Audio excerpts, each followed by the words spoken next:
Hi, this is Anna Imagination with the Healing Garden. Subconscious Dialogues. I'm back. This feels so fucking weird. Okay, so I gotta recap. If you're new to this, because this is weird. I'm so excited. Okay. So it feels like forever ago, but it was really like last year, 6 months ago. I think it was December when I finally stopped podcasting because I was like, well, I'm done with this now. So I'm a scientist. We're different people. Oh, we're different people. Scientists are weird. It's the best kind of weird there is. I will tell you about my weird. First of all, I've been like this my whole life. I always, this is me. And it wasn't until I was watching Fringe, like 6 months ago, that I'm sitting here like, oh yeah, I was like Fringe. And Walter was my spirit animal. And I saw me in him, his whiteboards. I got 3. His whiteboards with all of his formulas. And I'm like, yes. But it was the box. It was the mad scientist box that did it. I broke down crying. I had emotional issues when I was watching Fringe. And this was the first time I got to see a scientist. Now, this is weird because no, like my then husband was a scientist. So I'd been around scientists, but it didn't process that I was the scientist, which is why it's a thing. So I'm watching Walter. First, he's got, I can't stop focusing on this thing and I am totally obsessed mode. And I'm very familiar with that. I call it the zone. My zones are something. And I have had the zone since I was 4 years old. I have been in the zone. Now, here's the thing about zones. I don't know if this is normal for all scientists or if this is just me, but I layer my zones. So I will be in a zone over here, but then I'll have this zone and I'll have this zone. So I have had up to 5 zones going at one time, like the zones. So it was about 6 months ago that I started to finalize my work. Now, when I say finalize my work, I mean 32 years of research was coming to an end. So it was like, well, I solved that equation. Literally, really, let's sit down and talk about this. It took me 32 years to solve a math equation. That's what it was. I was solving the algorithm for the subconscious mind. It took me 32 fucking years. So that was one of my zones. The other zone is, what is love? Because, they lied to me. Jesus is love. No, they said God is love and God is perfect and God is jealous. And my 4-year-old brain went, well, that's illogical. That doesn't make any sense. So are you lying about him being jealous? Oh, no, there was substantial evidence. God is jealous. And I'm like, all right, God is love. Well, what's love? Let's set that over there. God is perfect. Well, he's jealous. That's not perfect. What the fuck, people? So I asked, what is love? No one could tell me. No one could tell me. And I'm like, you're my parents. You can't tell me what love is? My mother had one definition. My father had one definition. And I went, that's mathematically incorrect. That's what we call an inconsistency. That's a variable. That's not going to work. So I began a journey to find something that worked. That was the beginning of this. That was my first zone. When I was 12, I'm sitting here going, la, la, la, Greek mythology, la, la, la, Norse mythology, la, la, la, Christian. They're the same. Why are these mythologies and religions the same? So I started to sit there and draw maps of common denominators. Look at that, Gilgamesh's flood and Christianity's flood and this religion has a flood. So I tracked all of the commonalities and I went, all right, if it's constant, it's true. This is how I was a kid. And then my favorite is when I was 12 and I had cats. So I'm like, all right.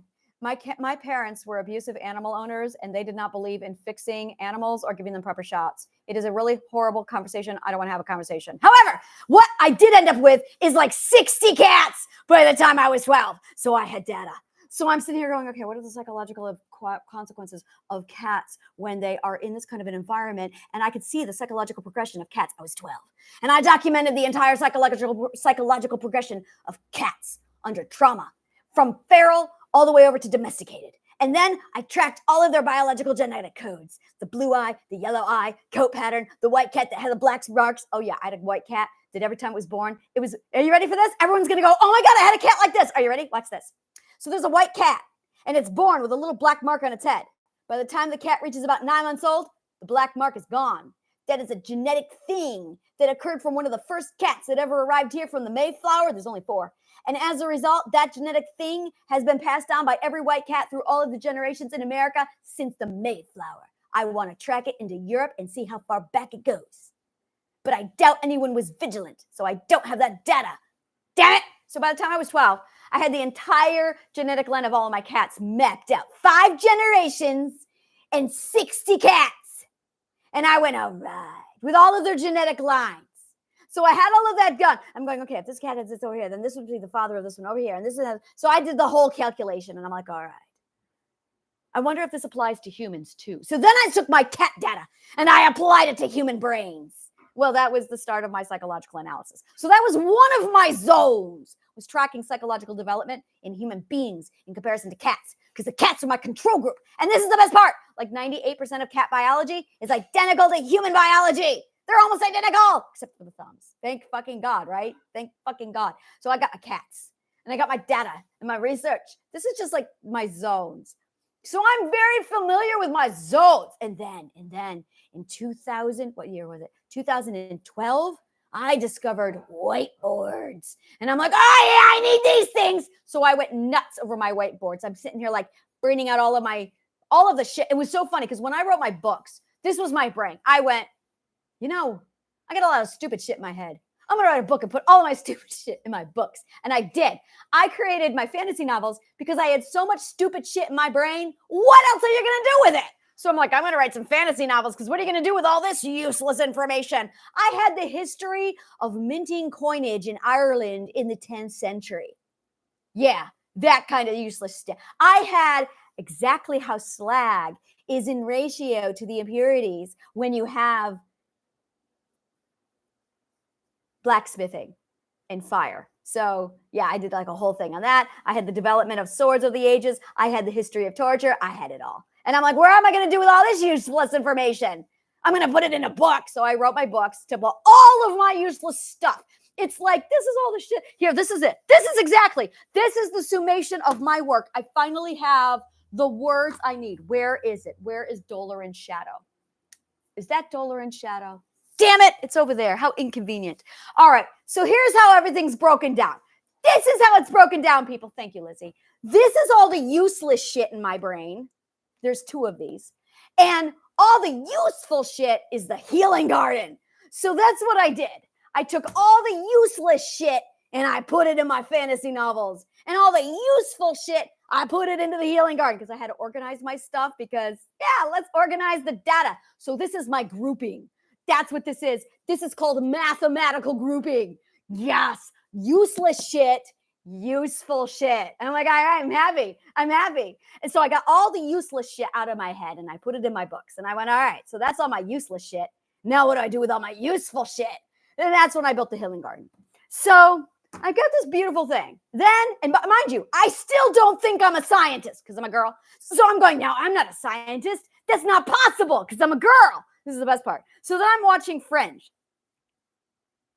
And I'm watching him go into the zones. And I'm going, he's got the zones too? The zones? It's a thing. He's got the zones. I'm like, he's got the zones too? Well, I was fascinated. I'm like, wow, he's got the zones. And then he pulls out the whiteboards. And I'm like, oh, he's got the whiteboards. And I'm all over that. But then this is what caused me to cry. Is when they go back to his house and they go to his storage unit. And they pull out his mad scientist boxes. Because I had literally a storage unit filled with 42 of those boxes. And I went, oh my God, he's got the mad scientist boxes too. See, that was my breaking point.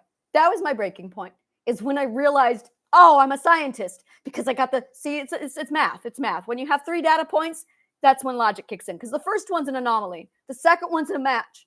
But when you got 3, it's data. So when I got my 3 data points and I saw my boxes, I went, oh my God. Well, there's my 3rd data point. I'm a scientist. So I have my mad scientist boxes that literally spans my entire lifetime of all of my weirdness. And suddenly I'm going, oh, I'm not weird. I'm just a scientist. So that was and then I watched the show Numbers. After that, I watched Numbers, and I saw him go into the zone as well. And I saw his whiteboards, and I'm like, oh, this is making so much more sense. Like everything about my brain just clicked. And I'm like, oh, and then somebody very recently called me a polymath. And I'm like, I have no idea what that is, but I'll take it. I have no idea what that is, but I'm going to run with it. So it's been, so while I was doing all of this is the best part. This is the best part. This is because I say that a lot. You know, I say that a lot. So I'm sitting there like putting all this together. I got my stuff, and I got all my useless shit out in my fiction novels, which isn't really fiction at all. Wait until people read those. And I'm sitting here like pouring everything else over here, and I'm going, all right, so I understand what's going on now. So I got my abstract, and I've got my materialism. Now what do I do? And I started to notice really awesome shit. And I'm like, well, I gotta document this because that's what we do. And I turned my YouTube channel into a laboratory. I did this in 2000. Well, actually, I created my YouTube channel in 2014. And I was like, first it was, all right, I'm on YouTube, because I was using it as a tool to communicate with other people because I had brain to books at that time. And then after that, I went, no, you know what this is? You know what this is? I'll tell you what this is. I know what this is. I'm like, this is my healing journey. Because that's when I wrote Broken. Broken is right here. So then I'm like, well, that's when I wrote Broken. So this is the transition book. So after I got all of the useless shit out of my head, I had to work through this shit. So I worked through this shit. And then I'm like, all right, that's when I created the Healing Garden. After that, I'm like, well, now I got all the useful shit in my head. Now I got to put that out here. So after I wrote Broken, I then started my YouTube channel to record my healing journey. I'm like, well, fuck it. I'm going to record my healing journey to show people what this looks like. So I recorded my healing journey starting in 2015 all the way, and I'm blogging it. I'm blogging it and YouTubing it. So I had blog YouTube going while I had Broken. And then in 2020, like, my husband couldn't use me to breed, so he threw me out. So I got out, came to New York City, and I thought I was done. I was in the Oasis, and then I went through another 3 years. It was like 2 years of, it was 1 year of freedom, and then it was 2 years of Oasis, and then it was 1 year of, I'm going to kick this fucking thing's ass. So that's when I went back. It was 2022 when I went back to YouTube, back to blogging, and I'm like, all right, back to this thing. I remember too. I had to go back to it, and I sat there and just screamed and resisted it. Like, I don't want to go. I know what's waiting for me out there. I know what's waiting, and I don't want to go back. I did not go quietly into the night. I did not go quietly into the night. I resisted coming back into this, but I did. And it was like, fuck this shit. I'm kicking this ass because I'm done with this garbage. So it was another solid year of just blogging, YouTubing, and me literally running mathematical calculations to figure out precisely what I needed about the algorithm in my brain to get out of it. So while I was doing that all on YouTube. And in April 2023, I found the cure to mental illness, tested it on myself, and it fixed it. And you can see all of that unfolding on my YouTube channel. So then I had all the science come to me. As soon as I got the mathematical or the logical code, you know it's right when you get the logical code right, the math shows up. The math literally just, there's the math. It's like, oh, you don't have to find the math, it finds you. So I was able to translate the math right out into all of my work. And then same thing again is it hit me again, and I ended up with the physics came in right after that. And then I calculated a little bit more, and after that calculated, the biology showed up. And I'm sitting here, so I blogged it all on my unethical.com website, and that's all the research. So while I was doing my lab journals, going, all right, this is day 673, this is my blog journal, I'm in the lab again today. Like, I did that. I'm sitting, there were so many days I was thinking about Walking Dead, that dude in the CDC. I don't know why I'm still recording this. I'm the only one alive. I felt like that. I understood that man. I'm like, dude, I get you. So here I am looking at this virus in a petri dish one more time. I got that. I was right there going, why am I doing this? I got that. So I did that. While I was doing that, I was writing out the mathematical calculation, the formulas, and I'm sitting here like putting it all together, and I'm like condensing it all. And then I built this abstract. That was a good day. When I built the abstract and I condensed it all, and I'm like, wow, that formula took 4 fucking pages, but I did it. Got it all together, condensed it all. And then I went, all right, now I get to translate this shit. So I translated it all into my courses, and then I broke it down even further. And now I got it down into storyboards. So it's been So here I am now. And that's it really. After I finished my research, I went, well, my research is done. Now I get to play. No, I don't get to play yet. I still don't get to play. I'm like, God fucking damn it. Now I get to network. Now I love networking because that's play. So I started networking, and that's really what I've been doing for 6 months. I've been networking. So I'm now at a point, and I got on LinkedIn, and I'm like following I don't know why I did that. I followed the crowd. Don't ever follow the crowd. It's the dumbest thing because they're all running off of a cliff. Don't ever follow the crowd. So here I am following the crowd. Dumb me. So I'm following the crowd. And I feel my brain getting smaller and smaller as I get into the box. And I'm like, what the fuck is going on here? I can't see because I'm in a box. And everyone's like crammed like this. You really can't see anything. And then they kicked me off of LinkedIn yesterday or 2 days ago. Maybe it was yesterday. It was a hard day. And I'm like, well, that happened. And then my brain just went right open. And I went, oh, I'm back to YouTube. I can do this. So when I was doing my lab research, that was a 15-minute backstory of this story. This is subconscious dialogues. So while we went through all of that, when I was going through my lab journals online, I had a problem with categorization and organization because I had to do grouping because that's what mathematicians do. We do grouping. So I went ahead and catered to whatever my psychology wanted. If I was in a shifting perspectives mode, well, then I went into shifting perspectives. If I wanted to hypothesize and talk about some weird shit, I had to go hypothesize and talk about weird shit. If I wanted to sit down and talk about the ethereal plane and spiritualism, well, okay. And I felt really, really worried about that, but okay. And oh God, that was so fucking hard. I'm a scientist. It was hard. I'm sitting here going, wow, I have to act like a witch now because that's what my everything is telling me to do. So I embrace the witch side and the spirituality. And I'm like, I don't feel good with this. But I did it because that's what my subconscious mind wanted me to do. And I'm like, all right, you happy? You happy? Yes. It said, yes. Very happy. I was not. I was miserable, but it was worth it. It was so worth it. So then I get through that shit. And I realized, oh, look, a pattern, because that's what I do, mathematical pattern recognition. Look at the pattern. And I noticed it was on a rotation. And I had shifting perspectives. I had philosophical coffee. I had psych talks. And then I had subconscious dialogues. And I also had the witch's corner. And I realized, oh, look at that. It's about like 5 different. And that's when I started to analyze each side of me. And I realized, oh, I need to integrate. This is back when I had multiple personality disorder. So I integrated. So now it's all inside of me at the same time. So I did. So that's when I stopped doing everything. That's when I went, okay, well, now I'm just going to do philosophical coffee because I integrated. And now I'm like, well, now what do I do? And then I just stopped doing YouTube because I went off to do my networking. So now I'm back and I'm like, all right. And I can feel it where I have moments where I'm like, all right, I want to talk about the professional mode, guys. Let's talk about things and let's get real deep with those things. And I got that. That's great for my, we're going to name this stuff now. Let's organize this. You work with me, people, work with me. So we definitely have subconscious dialogues because it's me. You can't get away from this shit because this is awesome. So subconscious dialogues. And then I have something called This Podcast Is Not a Conspiracy. And I love it. Everything about that is staying. Like, this podcast is not a conspiracy. I love it. It's so me. So that's where I get to basically make all of my objections about everything. And that's where I put all of that's my anger.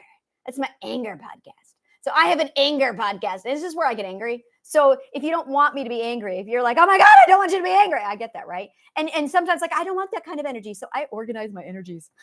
That's what I do. I organize my energies. So all my anger goes over there. This is my theater side. This is my philosopher bard. Oh yes, this is where it all comes out. So this is my fun. So I have my fun. I got my fun. I got my fun, and I got my anger. And that's this podcast is not a conspiracy. And then I have what other emotions do I have? I have my pensive. I have my deep pensive side. So I put all of my pensivity. Yes, pensivity. You good? My pensivity. So I have my pensivity side. And that's what I get I have a great resting bitch face. It looks like this. It's great. I love my resting bitch face. That's when I'm like really deep into the pensivity mode. So, and it's really funny because when I get the fun going with the pensivity, yeah. And then my anger goes a whole nother level because my anger ranges. My anger ranges. It goes from, well, I get quiet. I'm a quiet, angry person. Unless I have to vent about Mitchell the man. Then that's what that podcast is for. So I got my fun, I got my anger, I got my pensivity. And then I've got my work mode, my thinking. It's not my thinking mode. It's my work mode. It's when I'm like, it's my, I gotta think about this. I guess it would be my CEO side, Yeah, it's my CEO side. So I've got this gorgeous, like, all right. And it's wonderful because I have my space where I can be professional, and my professionals can come in and they can watch it and just get a whole smorgasbord of, okay, she's going to be serious now. But I'll get there. Like, this is what I was just doing. I just did my, hear ye. I did my announcement. And by the end of it, I'm like, wow, this is terrible. I need to have some fun because, wow, I don't like this. So now I came over here and I'm like, all right, now I'm going to be a real immature 5-year-old. Yeah, with my straw and my milk. That's right.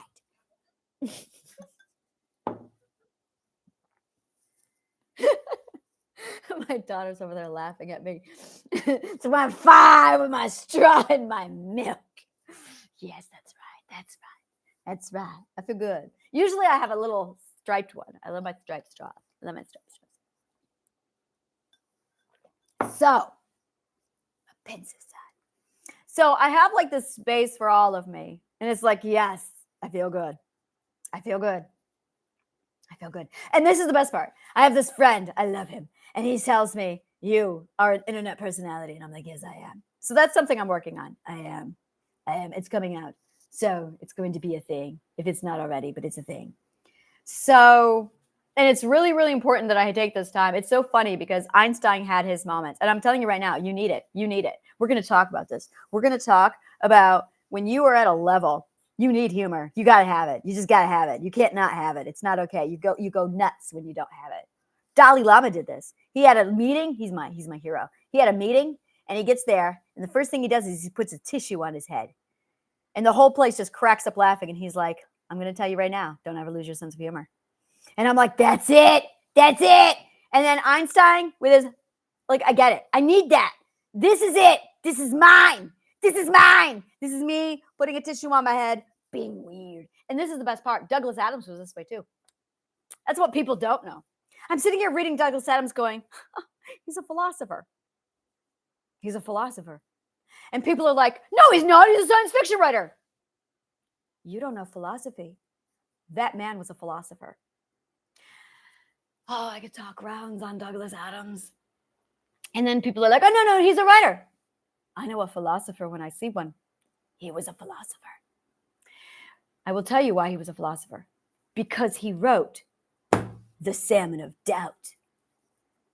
That is such a philosopher thing. So the salmon of doubt, the salmon of wisdom, the salmon of knowledge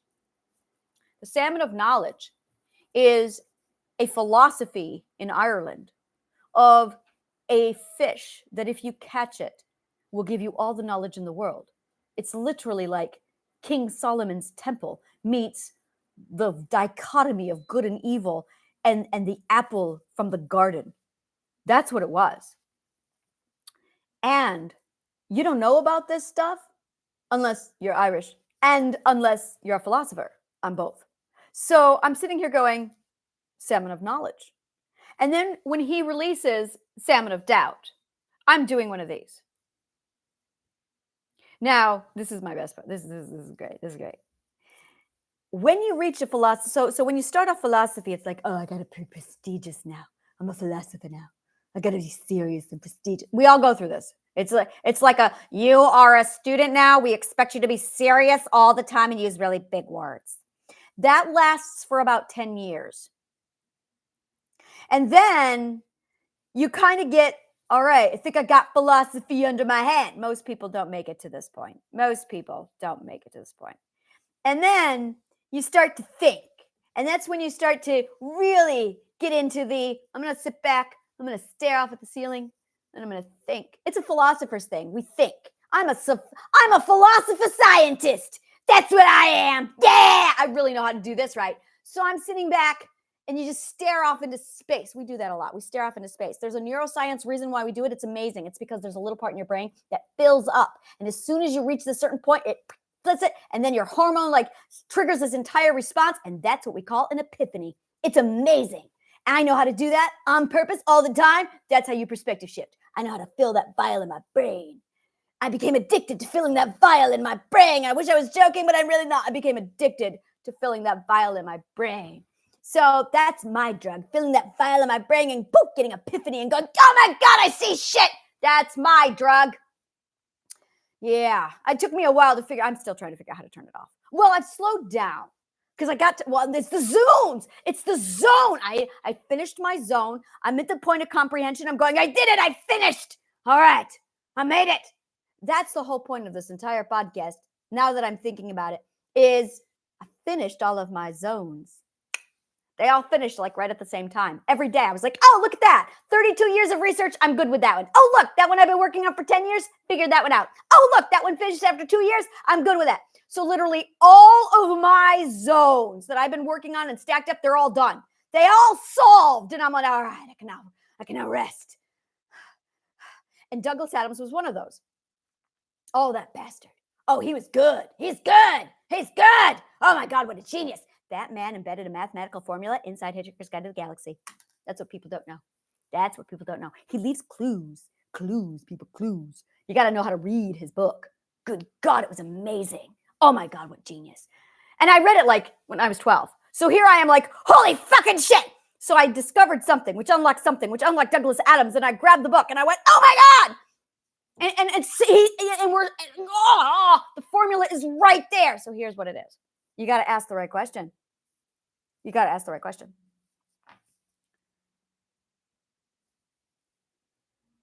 What is the answer to life, the meaning, and everything? 42. X equals 42. Well, not 42. There's Y. So you have X equals Y. But he switched them. Now, I know what 42 is. It is, how many roads must a man walk down before you can call him a man? Because I read the second, third book. So it's, how many roads must a man walk down before you can call him a man? 42. This is butterfly equation mathematics. And then you've got, what is the answer to life, the universe, and everything? X. But then he throws it in there. You've got to ask the right question, which asks the question or poses the question, what is the right question? Once you get into this code, you start to, the whole dialogue is right there. Like the whole dialogue is right there. What is the right question?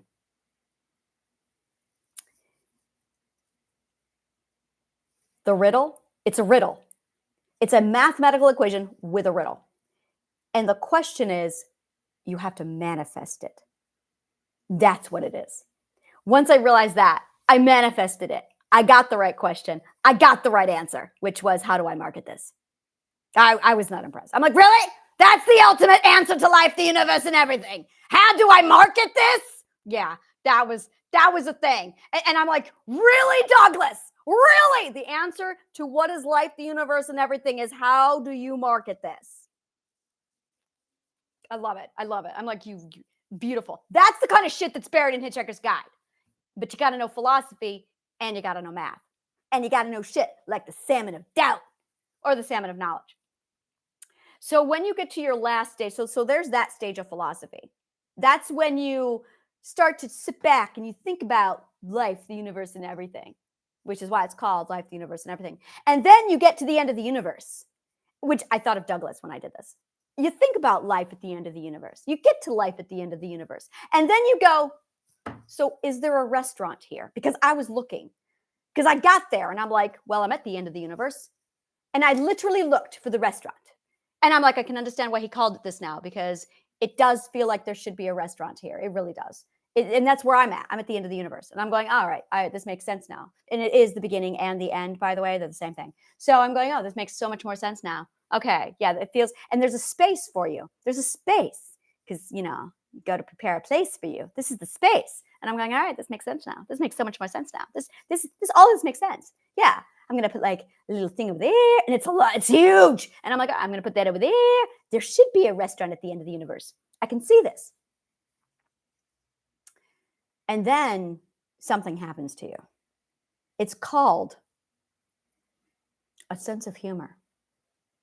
That's what happens to you. You get here and you're like, you can't not do it. So it's like, all right. I mean, I got to crank on my, but he did not, like, I don't know why people can't, I don't understand it. How can you not see philosophy in his work? That dude is the man. He's the reason why I don't believe in God. Didn't believe in God until I got here. And I'm like, oh my God, there he is. Well, it's a whole thing. So I'm looking at Douglas. This is me when I was 13, 14. I'm having this conversation with Douglas. So I believed in God. I believed in Christ. And then I read Douglas Adams. And the first thing he does is destroy the earth. And there's Arthur Dent. Don't wear a bathrobe. There's Arthur Dent sitting on this Vogon constructor fleet going, all right, so what happened to Earth? And Ford is like, oh, it's gone. He's like, it's gone. It's gone. Yeah, it's gone. All right. Everything's gone. Everything's gone. All right, my cat's gone. My mother's dead. And he doesn't feel anything. He's like, okay. My goldfish is dead. He doesn't feel anything. He feels a little sad. And he's like, my cat is dead. And he feels sad. But then he's like, the dollar bill is gone. And then he gets a sinking feeling in the pit of his stomach. And then he goes, Beethoven's Fifth Symphony is gone. And then I had a vision of all the people in all the world gone. Where are the gods? Are the gods all just standing there going, well, shit, now what do we do? And then I saw, poof. And if we're not here to believe in them, they're not there. Because they are figments of our imagination. And I'm sitting here going, whatever happened to the Greek gods? Whatever happened to the Greek gods? Are the Greek gods just like sitting around waiting for somebody to come along to believe in them? Or did they just poof because the people stopped believing? How is any other religion that way? Oh, that's when I stopped believing in God. That was it. That was like, nope, thank you, Douglas Adams. The Hitchhiker's Guide ruined my belief in God. That's right. So Douglas Adams is a philosopher. And when you get to this point, you really have this thing in your head where you're going, humor is the way to go. Humor is definitely the way to go.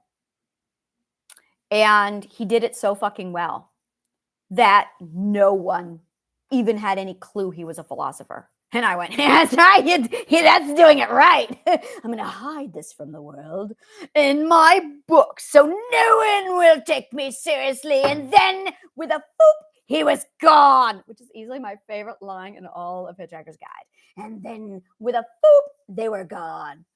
Yes. Boop. I went through, that brought back memories.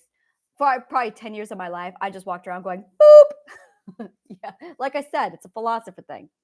So the question is, have you gotten to the point through your philosophy where everything is silly? Because that's really what this is coming down to. See, Christ never made it this far because Christ would have been laughing his ass off and joking and just being weird all over the place, but he never did. Yeah. There was somebody else. Aesop's Fables did this. Aesop was a philosopher. Oh, I love those conversations. I say Aesop is a philosopher and people go, no, he wasn't. He was a slave. Do you need a math book? Maybe you need a logic book? You can be a philosopher and a slave. So I'm not sure anything of that. But the things Aesop said and the lessons he created, in addition to the fact that that man was like reading, writing, and philosophizing on that level and translating it over into children's novels. Oh, dude, children's stories. Oh, no. That dude was like a master philosopher. Aesop was a master philosopher. He reeks of it. Oh, my God. Oh, my God. See, this is where I'm looking at Christ going, dude, you could have learned from Aesop. Like, dude, I mean, he had the parables down. That's absolutely what you want. You want the parables. You want the little short stories. That's what you want. But then Douglas Adams came along. He goes, no, I'm not going to do that. No, I'm going to do Hitchhiker's Guide to the Galaxy. That's right. That's what we've got. Philosophy. That's right. When you figure out the world, you laugh at everything because it just, what else can you do? I have Mitchell the Man officials. That's what I got. Because how can you not laugh? Yeah, so this whole thing of like that prestige, yeah, that's like the first 10 years. And then after that, we don't look like philosophers. No. I remember this one gentleman I spoke to, and he's like, I met a philosopher once, and I'm like, yeah. He goes, you are different people. Oh, yes, we are. We are different people. And he described, it was so funny. He took philosophy, and he explained his essay. He's like, it was the weirdest fucking thing. I had to go in there. There was no written anything. I just had to go into his office and talk to him. And I went, yeah, that's right. That's how it's done. And he's like, he just asked me a question, and he sat there with his cigarette, and he's looking up at the ceiling the whole time, just staring at the ceiling, thinking. And I'm like, that's right, that's how it's done. And he's like, and then he just sat there and stared while he listened. And then he asked me some questions. That's right, that's how it's done. I got an A. Yeah, that's right. He goes, you guys are weird people. Philosophers are weird people. Philosophers are really weird. That's right. And when they're scientists also, oh yeah. Actually, we're all also scientists. We're supposed to be. That's when you do it right. So the moral of the story is, I'm back. That's the moral of the story. I'm back with subconscious dialogues. And this is my really weird space. This is my really weird space. Now, I also had a crying space before, and I don't think I need that anymore. But yeah, I don't know, because I'll have like, maybe I'll do a journal section. Oh, that's what that was. That was the Queen's journals. Ooh, I got to bring those back. So now I'm going to do the Queen's journals. I want to do this. I'm going to do it. So I have the Queen's journals, and that's where I can sit down and I can just like contemplate. And no, I don't want to contemplate. That's my pensivity side. So I got my pensivity side. I got my getting down to business. So we got my business side, and then we got my fun side, and then my fun side, and then we got my anger side. That's the whole. This podcast is not a conspiracy. That's going to be fun. And then we got the Queen's Journal. So 1, 2, 3, 4, 5. So I got 5 podcasts. I got 5. So we got 5 playlists. There we go. Which means I'm going to have 5 groups. Maybe 5 groups. No, I don't want Queen's Journals. I don't need people's opinion on my Queen's Journals. That's for me, not for you guys. Love you, but that's for me, not for you. And then the CEO business side. Oh, that's totally going to be PANDO. Yep, that's PANDO. See, it's already like shaping itself out in fleshiness and all. And then pensivity, that's probably shifting perspectives. Oh, and I also do want to do my meditation. So we're going to do my meditation. Ooh, I'm going to do the Philosopher's Garden. Oh, yes. It'll be called the Philosopher's Garden. That's what it's going to be called. I am so happy right now. I'm just saying. The Philosopher's Garden. The Philosopher's Garden. So that's where I'm going to do my meditations. Oh, yes. That'll make me very happy. So we have the meditations, the Philosopher's Garden. We have the Queen's Journals, PANDO for getting down to business. We got the anger, the political anger side.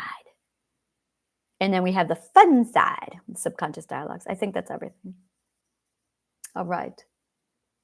All right. And then I have my classes as need be, because then if I have something I need to talk about. Well, that's my shifting perspectives. Now, I also have my philosophical coffee. My philosophical coffee, I love it, but I really don't see how it fits into this right now. I don't see how it fits yet. So it's there. It's still like, la, la, la, la, la. It's bouncing around, but I don't know. I don't know yet. I'm going to play it by ear. So there we have it. That is my plan. I've got my plan now. This makes me very happy. This makes me very, very happy. So if you're into this weird shit, I got my PANDO WhatsApp group down below. You're more than welcome to join us and then talk about all the weird shit that is here. And that's all I have to say about that. Thank you so much. And may the kindest of words always find you. This has been an imbroglio.